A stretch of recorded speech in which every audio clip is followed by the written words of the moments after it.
Hello everyone.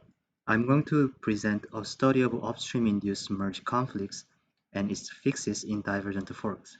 This is joint work with Microsoft.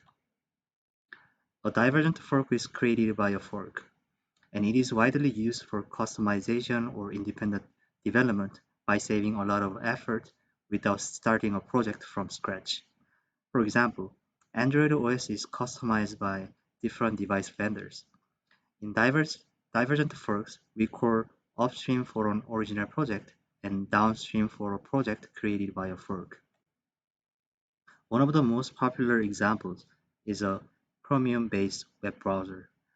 There are many web browsers forked from Chromium. To understand divergent forks, we use data from Microsoft Edge development process, but we do believe this study will help to understand the nature of divergent forks. Then what is the problem of divergent forks? Since they are forked from original projects, we need to regularly merge the changes from upstream for important updates such as security patches and feature changes for compatibility. However, the problem is this merge causes conflicts like build wrecks or test fails. Let me use a simple example with the commit of Microsoft Edge. Let's say Edge is released in April. And after some time, during May, the Edge team noticed Chromium made some security updates. So the team tries to pull the changes by a merge from the recent Chromium. And during this merge, we encounter a build break because of the changes from the upstream. It says a function call of selected index is an undefined symbol in this file. Then an engineer tries to figure out the problem by looking at Chromium's commit history. As the source code cannot be built, it usually takes from several minutes to hours depending on situations. Finally, the engineer finds the function definition of selected index has been changed to get selected index in a commit history and a corresponding function code change. So the engineer updates the edge code accordingly. And this kind of fix happens several times more to actually build the code. Based on our data, there are more than 25,000 commits made in Chromium for 3 months, and it is necessary to merge since it may have important updates. But it consumes a lot of engineering work when upstream code frequently updates like Chromium. Due to the reasons, we found out many Chromium-based browsers are behind around 1 to 8 versions from the recent Chromium. So what is the ideal way to save this cost? Here is what I think. First, once we have a build reg on a specific file, we provide a magical autofix feature, and by clicking this button, it automatically updates the code. Also, it provides the root cause of the build reg. Then everyone will be happy as we save a lot of engineering cost. But is this even possible? To answer this, our work has two contributions. First, we understand the nature of merge-related conflicts in divergent forks by studying them. Second, we provide a prototype tool for fixing the merge-induced build regs with an AST-based auto patch and input commit pruning.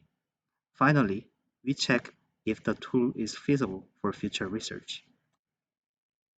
Here is an overview of the simplified structure of the Edge development process. The dashed lines show branches from top to bottom: upstream, integration, stabilization, and downstream branch.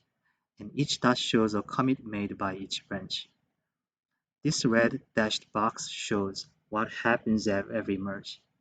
There are two branches involved during this merge: integration branch and stabilization branch.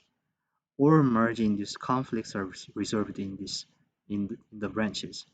And finally, the buildable version is merged back to downstream. Here is a distribution of fixes we studied from stabilization branch and integration branch. It has three categories: texture conflicts, build breaks, and test failures. Among these, we target build breaks for automatic patches. The reason is the build breaks cost a lot of effort of engineers as they need to look up the history of upstream changes. and we further categorize the types of the build breaks based on causes and fixes. Based on the study, we provide an automatic patch procedure as shown in the figure. First, I'm going to talk about AST-based automatic patches. The procedure is from two versions of files of Upstream. We diff the two ASTs of them and infer possible patches. Then we apply the patches to downstream files. We infer patches by checking definition changes and use changes between two ASTs. For example, here, AST diffs the two ASTs and shows the definition of the function name is changed from selected index to getSelected index. This shows a use case change where the same name is updated on the function call node. Finally, we infer this patch since we have a consistent definition and use changes. With the inferred patch, we apply it to downstream. We search if there is any match in this AST, and we find there is a core with the name selected index.